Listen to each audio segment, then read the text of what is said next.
Uganda Paul Kagame. Kagame ono kamukuweko katono dakika emu, of course speech nene nenge namukuwake dakika just emu owulire.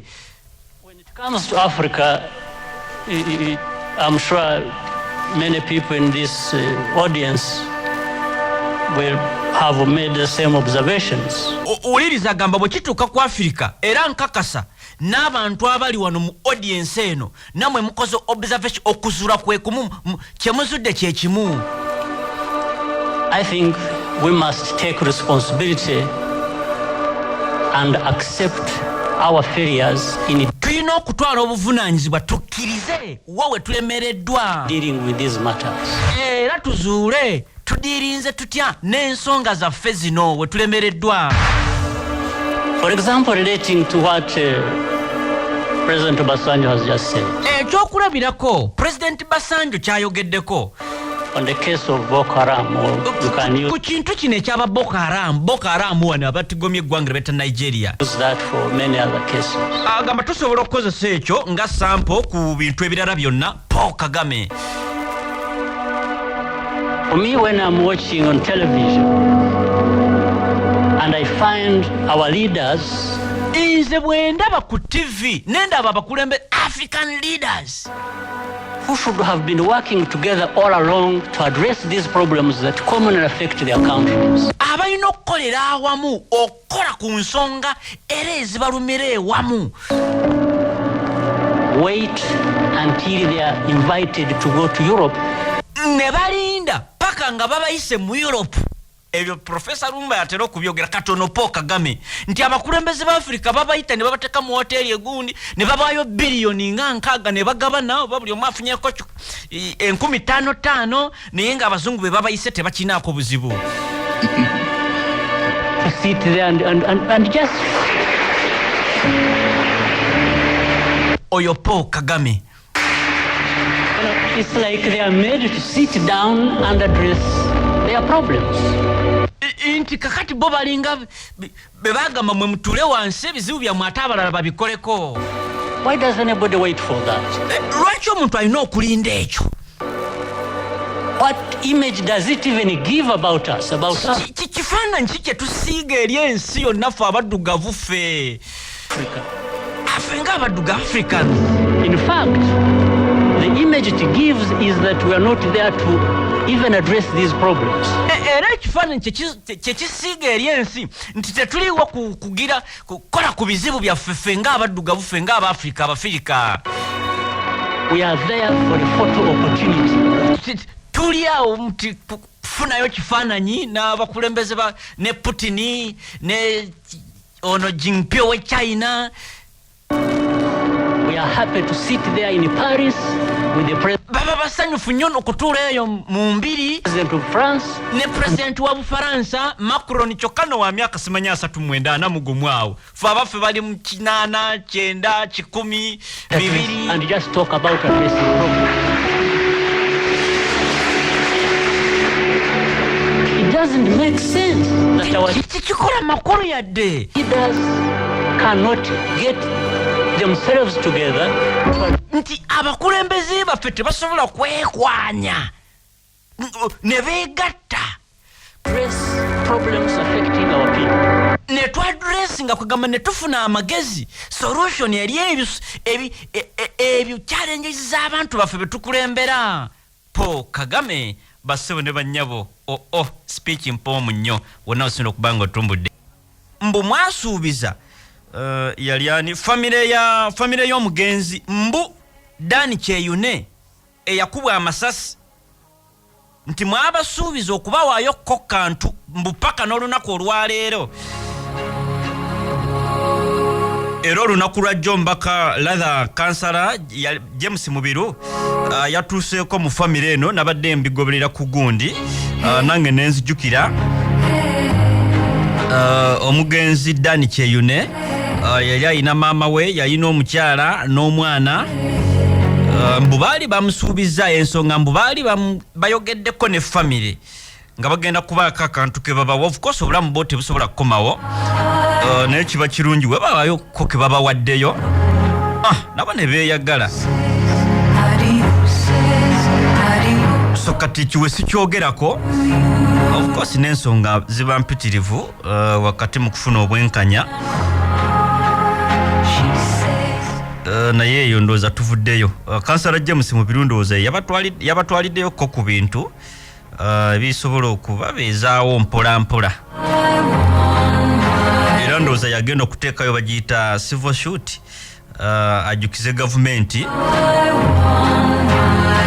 nti eriyo omwami eyayitibwanga Dan Kyeyune yakuba amasasi by the way bino byaliwo bannaffe aba National Unity Platform ate bali bava kuziika kwaliita Nabukenya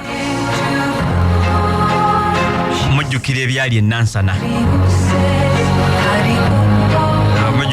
enansana kansala mu birundu weebali kubaaka abantu boduukirira mu mbeera etali nnungi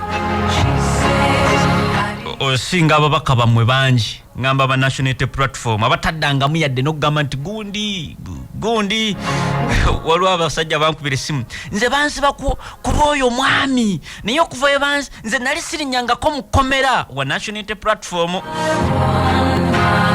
tatwebazanga nako tatugumyako ebya struggle yabivaako kati twali tufiira ki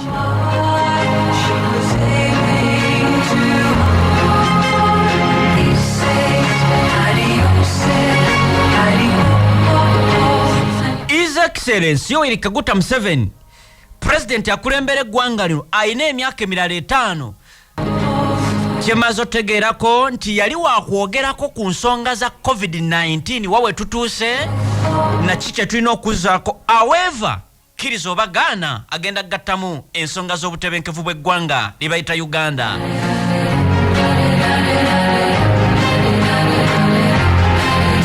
Era nze ng'omuntu nafunye edda okutya nti ayinza okwongera okuba omukambwe n'okumyumyula naddala ku bifo ebisanyukibwamu naddala nga tugenda wano towards nga tuyingira gundi fe abantu ababadde bamanyi nti oba oliawo president ku mulundi guno ajja kugamba nti kakati abantu ab'amabaala n'ebigundi ebirala bye tutannaba kuggulawo engeri gye tugenda wano nammwe mukole kasente abasajja baabirinnyeemu ngamba bano bwekibanga kituufu ba ADF kubanga gamaje gamaze okukakasa nti abakola obulumbaganyi ku bannayuganda they are terrorists batujju era ne bamala ne bakakasa nti bano balina akakwate ku ADF era ne bamala ne bakakasa ngamba ab'ebyokwerinda wano mudamu gwanga Uganda era ne bamala ne bakakasa ekyokusatu nti these guys bakozesa bomu enkolerere man-made kwegamba magezi gaabwe kyovula nga zisobola okuba basi nesigala nga teyenyenyeza kale neyenyenyamuko katono nti bazikolerera which is possible kuba nze nali nkirabyeko n'abasajja abali munda mu ggwanga Somali ate bo bazibu nnyo basobola okukolerera bomu ne bajongeramu ebirungo ne batanka kyenkana namba.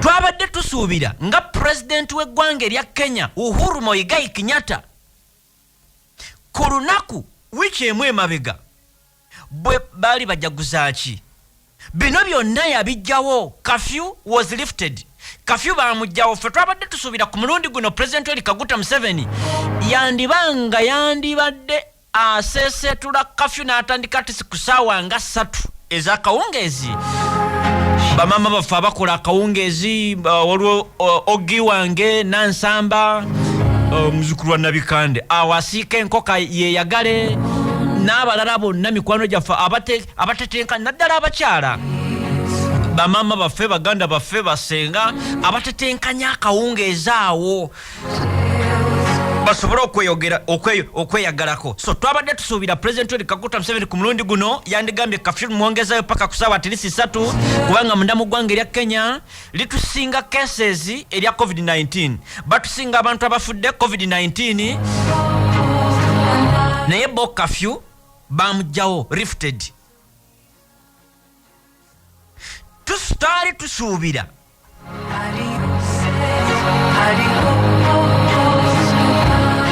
omanyi Uhuru Muigai Kenyatta we yajja okwogera yawa accountability ku bintu bingi yajjawo curfew n'ayita bannansi b'eggwanga erya Kenya to protect the territorial sovereignty ey'eggwanga n'awa abantu abagemeddwa obukadde 5 n'agamba two-third capacity gatherings in religious institutions. N'ayogera ku byenfuna nawo wagenda okuteeka ssente. N'agamba nti ekyokulabirako nti ebbeeyi ya kaawa erinnye ebitundu 42 ku buli 100. N'agamba milk farm prices kwegamba emiwendo girinnye from lita erinnye. N'ayogera ku bitanda ICU capacity eyongedde okuva ku 108 beds paka ku 651. Njogera ku ggwanga lya Kenya across the country.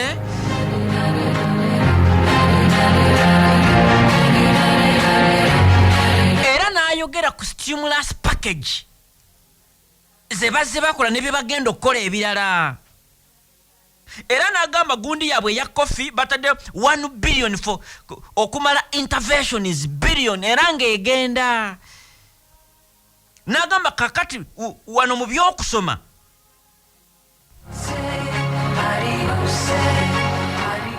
twateekayo billion 8 for construction of classrooms. Uliriza bino bye yayogerako ng'abawa n'ebituukiddwako nti bwe twateekayo billion 8 for construction of classrooms. Bassebo ne bannyabo nina omukisa oba essanyu okuba lipootingira bannansi b'eggwanga erya Kenya nti classrooms 1,000 mulamba zizimbiddwa. Era ng'abazikoze ba local constructors. Uhuru Muigai Kenyatta n'ayongerako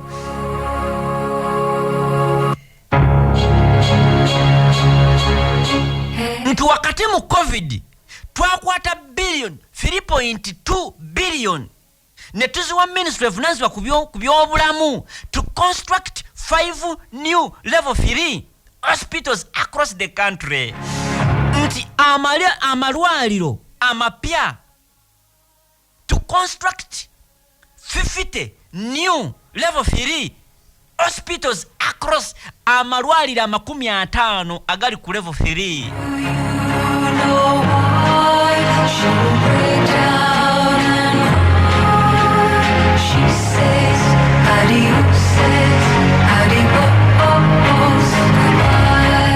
Era bassebo ne bannyabo ku bya energy oba amasannyalaze implementation of the presidential task force report on energy reduce electricity by ebitundu 3 ku buli 100.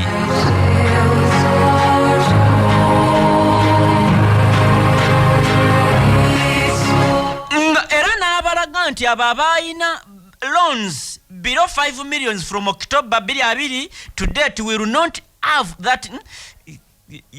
In fact ebintu bino byonna kambifune mu bujjuvu gwankubye edda twabadde tusuubira kati byakyuse. Byakyuse.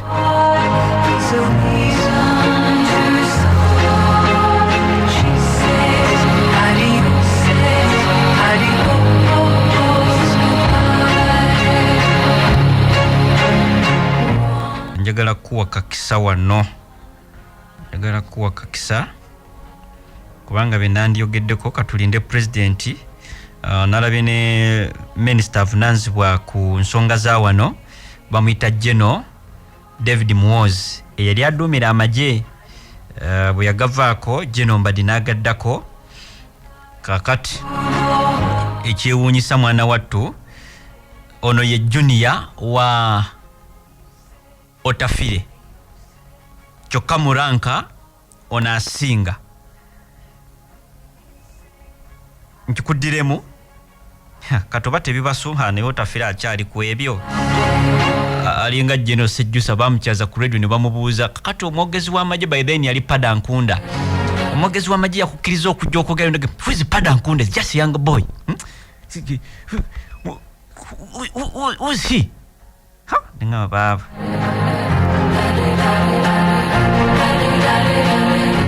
Tayinza okumubuuza where were you when we are fighting?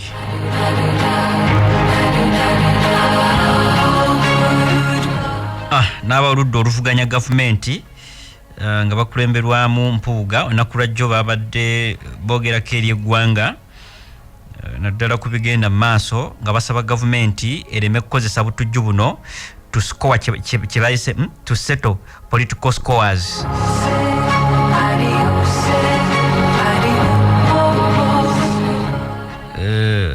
Ndowooza byebyo nga bwe tulindira His Excellency Yoweri Kaguta Museveni ekiwandiiko kya minisita avunaanyizibwa ku nsonga zino zennyini internal affairs kubanga ze docket ezivunaanyizibwa ku ggwanga lino internal affairs ne minister wa security oba oliawo ne defense bano be balina okunyonyola bannayuganda mu internal affairs mwemugwa poliisi yeggwanga mwemugwa poliisi eya security ya butebenkevu eya defense basobola okukiyingiramu kuba kati tugamba bano bayeekera enkambi bazina mu Democratic Republic of Congo kati ministry billions zetutunuulidde esooka ministry evunaanyizibwa ku internal affairs ku nsonga z'omunda mu ggwanga minister security kitegeeza butebenkevu neya defense ey'omukulu gwe simanyi byafaayo byo babyekuusa yadde ne ministry gyalimu ye minister Sempijja minister w'enzige.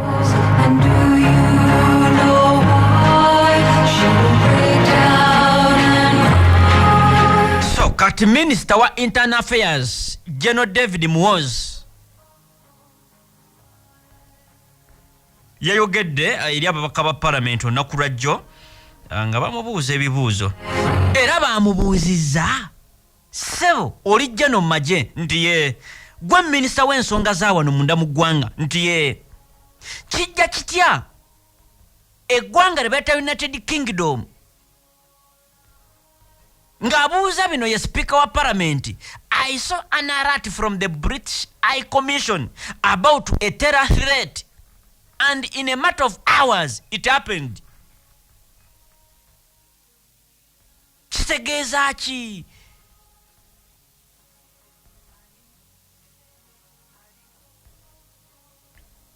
Era nga bamubuuza nnyonnyola eggwanga ligume nti abantu bano ababi, the extent to which evil people can go, nti kigenda tukosa ki?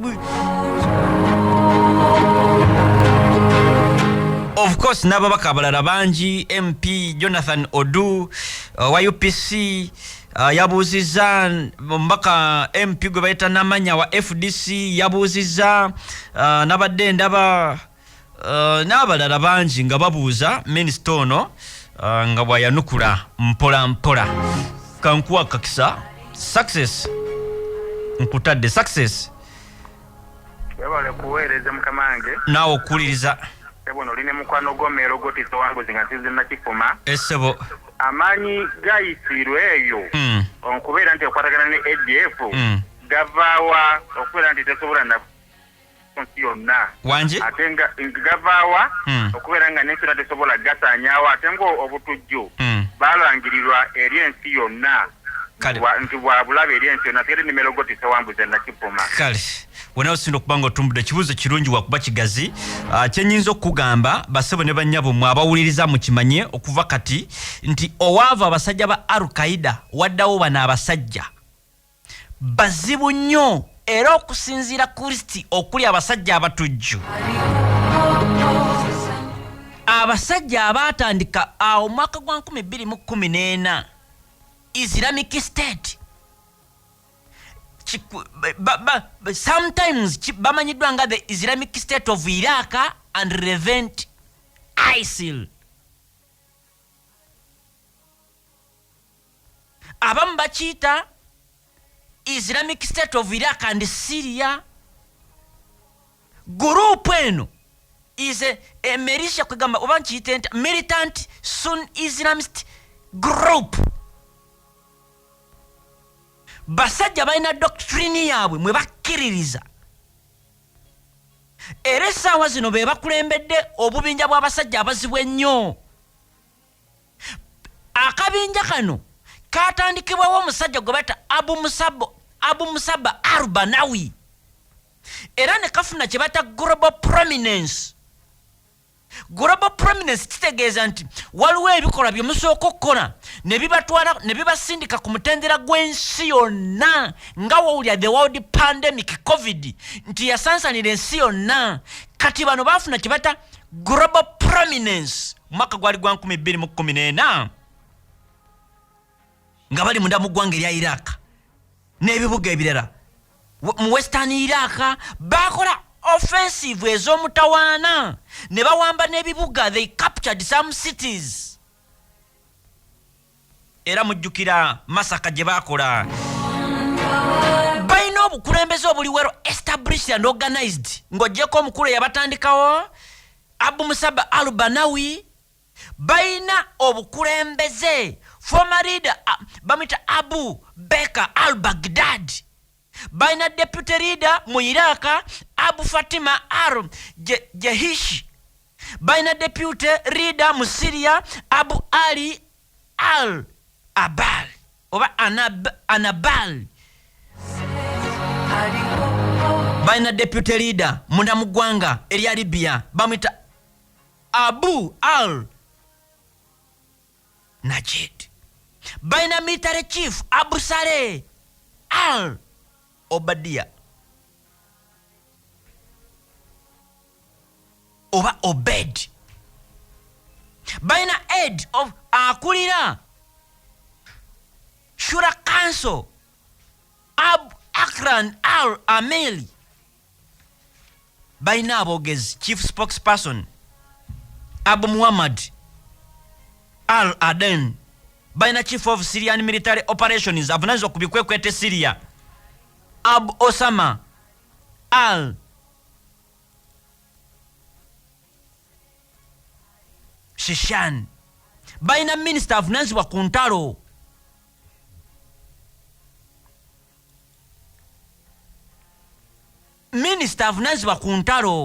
Baina minister wa finance Semi Jassim Muhammad al-Jabul. Baina minister wa information Abu Muhammad. Baina omwogezi spokesman Abu Hamza.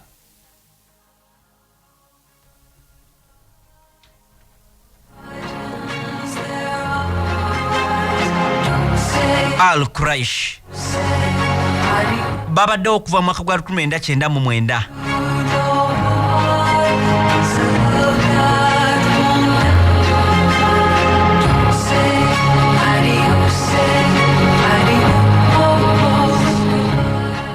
Era biliena begatta ku basajja ba Al-Qaeda.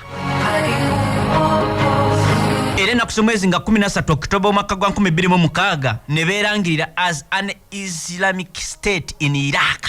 State kitegeeza ensi ate mu Iraq Islamic state in Iraq. Nti tufuuse eggwanga ery'obusiraamu ate mu Iraq.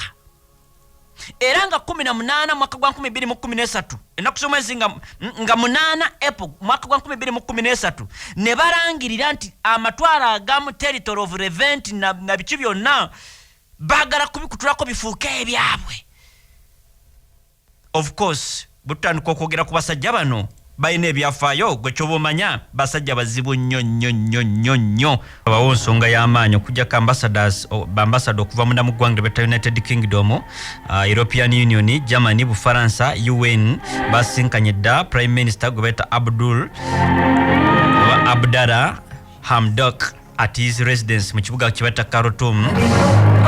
Delegation yafe bangambye obukago bwa African Union gwa suspendinze gundi, of course ngenda confirminga wano. Ne bano ba ambassadors okuva uliya gye bavudde United Kingdom, European Union, Germany, Bufaransa. Oba tulina ambassador ffe banna Uganda mu gundi naye tulina okuba nga tulina ambassador. Bano basisinkanye dda President rather for Prime Minister gwe bawamba bye bigambo bya Kagame.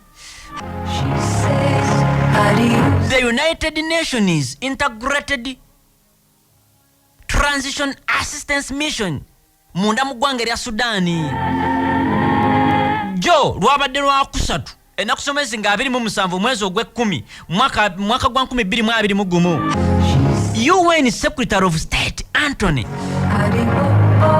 bukedde kumakya n'ayogera that he had spoken to Foreign Minister Mariam Sadiq Al-Mahdi to condemn the arrest of civilian leaders. Nti Secretary General okuva eri munda mu ggwanga eri America, rather Secretary of State Anthony yakuta olukomo lw'essimu oba akuta olukomo lw'essimu ku makya ga leero ku lunaku leero. Of course ewaffe luba leero obudde bwaffe si bwe bumu, ayinza okuba nga ye yakubye jjo. Kati bino byenkugamba akubidde minisita w'ensonga z'ebweru munda mu ggwanga erya Sudan Khartoum, Foreign Minister gwe bayita Mariam Sadiq Al-Mahdi, n'ayogera kiki bonga Abamerika kyeboogera.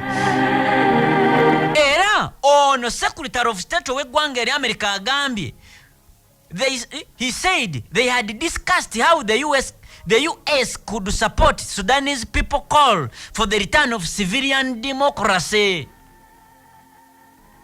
Nti era bateesezza oba boogedde ku butya eggwanga erya America bwe lisobola okuyambamuuko bannansi b'eggwanga erya Sudan okufuna kye bata the return of civilian democracy.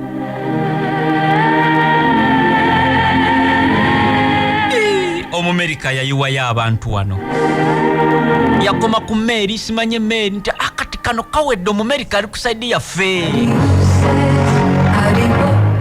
Paka nakati nakomye okumanya nga President Joe Biden asindikidde mwami Yoweri Kaguta Museveni obubaka njana bo basomera akati Omumerika nkugambye Secretary of State nakugamba ono namba 3 munda mu ggwanga eri America ng'ogyeko President Vice President ekifo kye ky'amaanyi nnyo Secretary of State. Bugenza okukyanga amaze okwogerako ne Minister avunaanyizibwa ku nsonga z'ebweru mu ggwanga Mariam Sadiq Al-Mahdi mbu butya eggwanga eri America olisobola okusupportingamu abantu Sudanese people's call to a return to civilian democracy.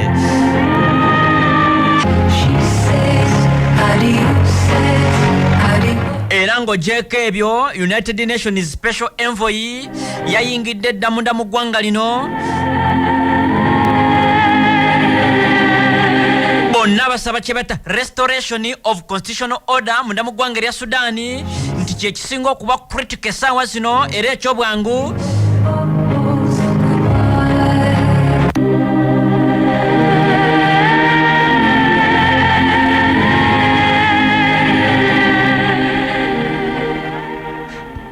Nabadde ndaba Minister of Finance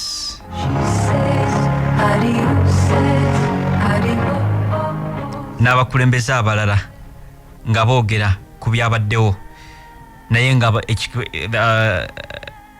the case ekinyusi kye twagala okujjayo, the gist of the matter is kyenjagala okujjayo kiri nti Bufaransa, United Kingdom, America ge gakulembeddemu enteekateeka ku lukoloma n'omuddugavu, ngera we gakulemberamu enteekateeka z'okuteekawo akalulu ne munda mu ggwanga eri omugenzi Kanumwama Gaddafi, era be bateekawo Government of National Accord eri international recognized. Era President w'eggwanga lino mwami Yoweri Kaguta Museveni yagamba nti basanga tetweteste, maybe Gaddafi was a bad organizer, but bajja sanga omuntu ataseka era ne yeewuunya nnyo lwaki tetwateekawo resistance.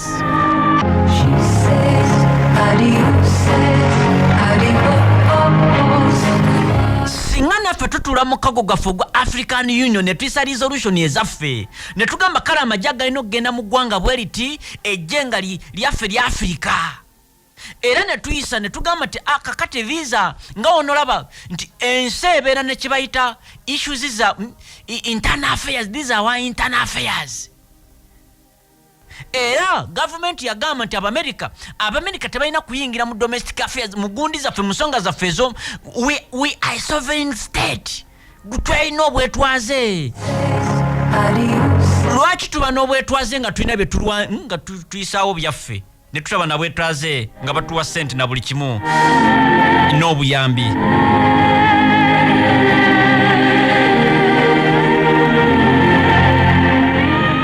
Nti Amerika bw'oyogera ku bukulembeze obubi munda mu ggwanga erya Uganda oba kale Africa nga bagamba Amerika yeyingiza mu nsonga zaffe biki awo Amerika ng'efuuka mbi ne bwe tutuuka okutuwa sapooti yesinga otuwa sapooti mu byokulwanisa n'ebintu ebirala awo ebeera nnungi. Wuliriza, bano bayingidde ddala African Union kituufu yamaze okususpendinga eggwanga lyebata Sudan amidst kyebata growing pressure eri bannamagye military authorities okuzzawo kyebata civilian government ey'abantu.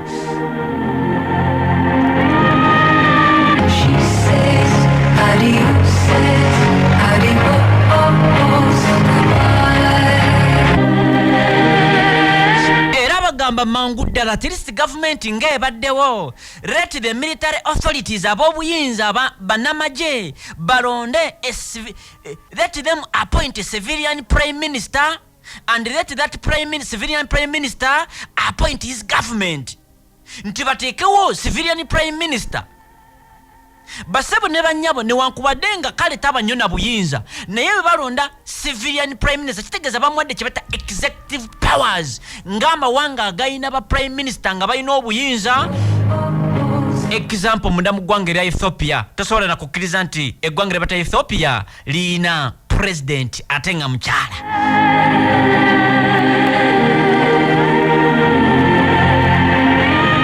Ne president che ali ceremonial talonda ki era ono prime minister ya gobalayiza ne tutegera nti prime minister bamulayiza yalonze cabinet yakyusiza mu magye.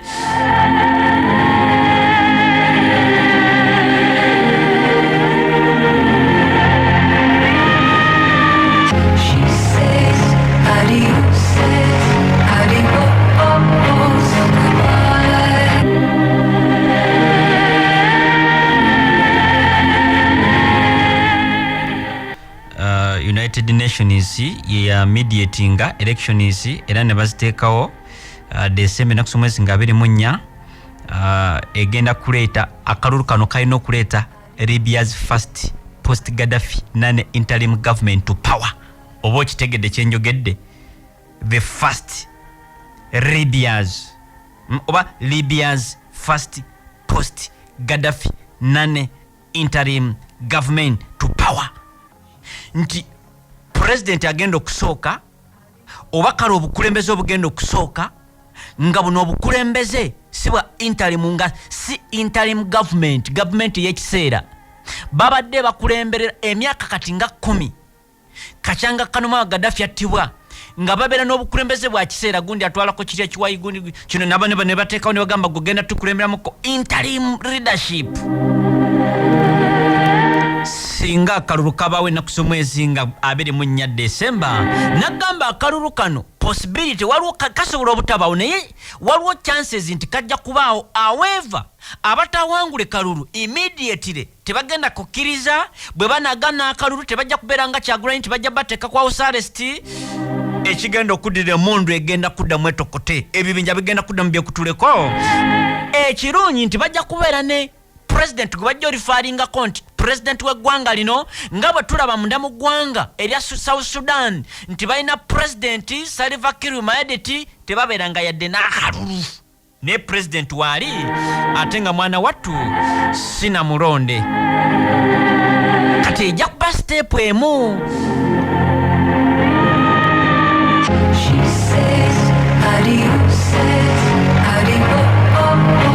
Emyaka 10 a lot has changed within 10 years and even more over the last 70 years.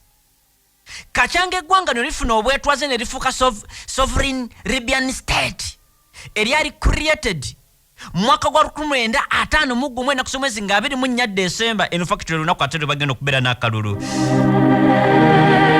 because eggwanga lyebata Libya was created by the United Nations from former Italian colony kugamba amatwale agaali gatwalibwa bano abasajja abayitale mu December enakuso mwezi nga 24 mwaka gwa 1951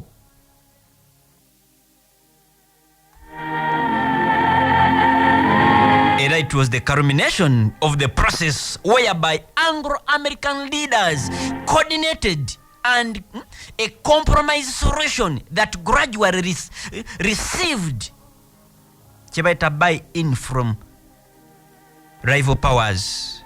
Compromise. Kitegere nti akaseera katuuka mu compromise ogenda nekyogenze otuuke sano gamba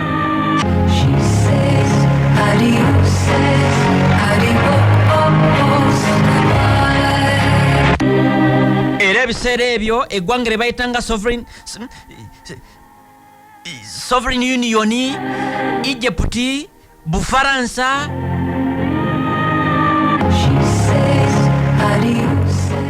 Italy, buying different ambitions for Libya's oba province galinga matwale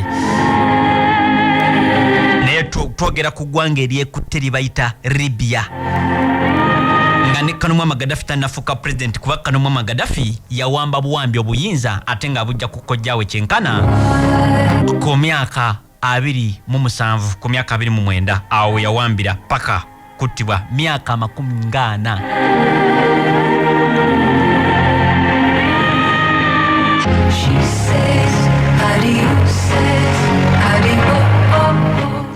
Kachanga Kanumwama Gaddafi tulabye abakulembeze ab'enjawulo waliwo akuli House of Speaker wa House of Representatives omukulu gwe bayita Sale Agura Sale, tulabyeko Prime Minister Abdul Hamid, tulabyeko Khalifa Haftari, tulabyeko abalala bangi ng'ate buli omu ayina abamuwagira.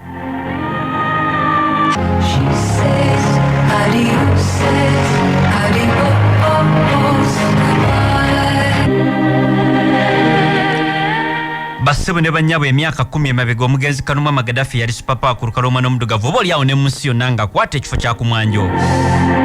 Yakubwa amagye agali well coordinated international coalition of both Arab and NATO countries responding to the cause of the Libyan people. Mbu bari responding ku calls of Libyan abantu beggwanga erya Libya.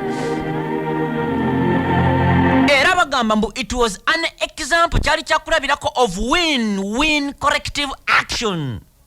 Nyamba nkuyambe. Kubanga bali kibata multiple actors ne bakolera wamu.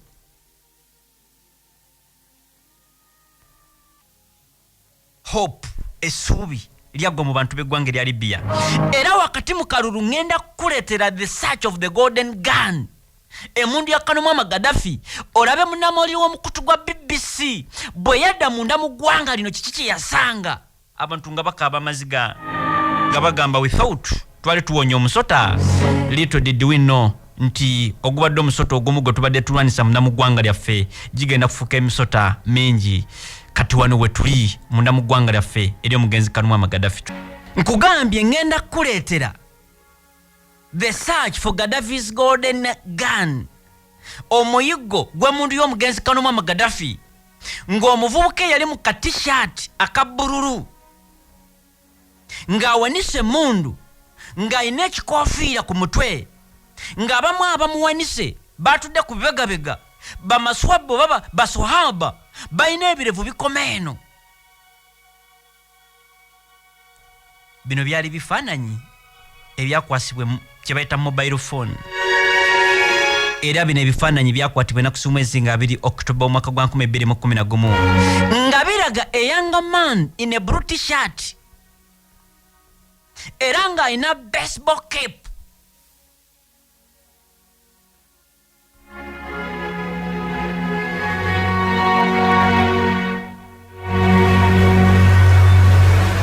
Smiling ngaseka, being carried on ku bibegabega of his comrades throughout the town of Sati. Mujjukira the battle of Sati Kanumwama Gaddafi olutalo lwe yafiiramu ng'agezaako okutoloka ebibuga Tripoli kiganye, ebibuga Ban Walid kiganye n'ebibuga ebirala byonna Misurati kiganye. Kano Muammar Gaddafi yali agamba nti abantu bange bajja kunkuuma. Sina gye nsobola kuddukira. Nze ndi munnansi w'eggwanga erya Libya. I must die in Libya. Era abasajja bano ba rebel fighters from ekitundu kye bata Misurati. Kano Muammar Gaddafi nga yakamala okuttibwa oba okukwatibwa nattibwa kubanga yasooka kukwatibwa then he was killed.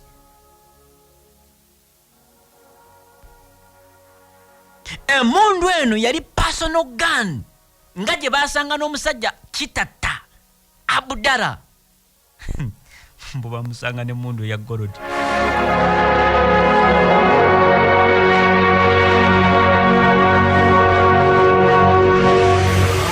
Era kukyanga ndaba mundu ya Kano Muammar Gaddafi naddamu kugira bamawulire nga basemwayi bagamba bagizudde ne Kitatta.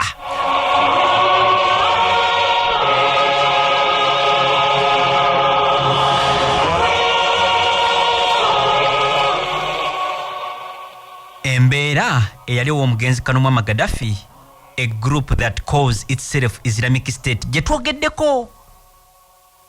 Bali aba ISIL abajjamu Islamic State bakozesa akakisatu kye bayita to exploit the power vacuum ne batekinga control kyenkana ebitundu byonna. Waliwo Tamal okuva mu bibuga ebyenjawulo, Misurati, wa Tripoli, waliwo ebibinja ebyenjawulo, buli kimu nekifuula semi independent city.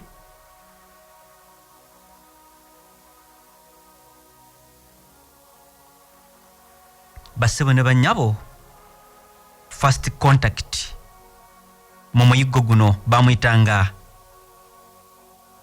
Saun. Era erinnya lyo baalikozesa to keep his identity kubanga ebbanga lyayitawo ddene nga ba loyalist b'omugenzi Kano Muammar Gaddafi bakyakola omuyiggo eri abo nga olaba bano abasajja abaawamba obukulembeze mu Afghanistan abataliban balina abantu be baakwata wabaawo transitioning ebadde mbi abantu abaze bakola effujjo omuntu agamba kande bikyuke nange nja kuwagala ekiso kyange.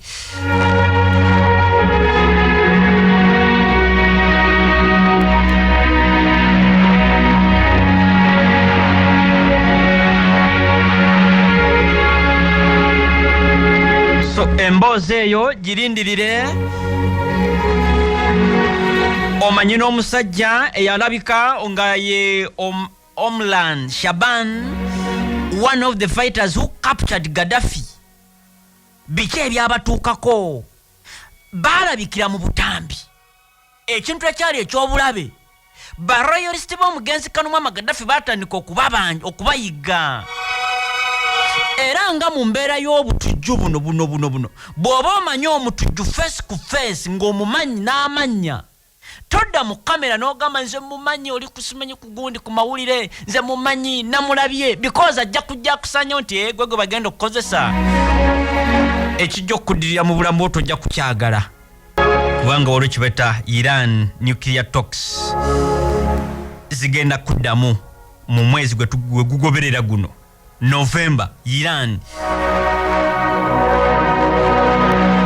era bagenda kuteesa ne kibayita 6 world powers aimed at reviving nuclear deal ey'omwaka gwa 2015 katolina okumanya 2015 nuclear deal yalimu ki era top negotiator olunaku lwa jjo batandise okubaga enteekateeka. Of course n'amawulire amalala mangi era ntugimanyi mu ebyo. So kati amawulire agessanyu mu ggwanga lyo omukulu Musoke n'abadde ndaba abakulu abakulembera bo balina abasajja be bata ba supreme leader. Iran has agreed to resume kibata crucial nuclear talks before the end of November.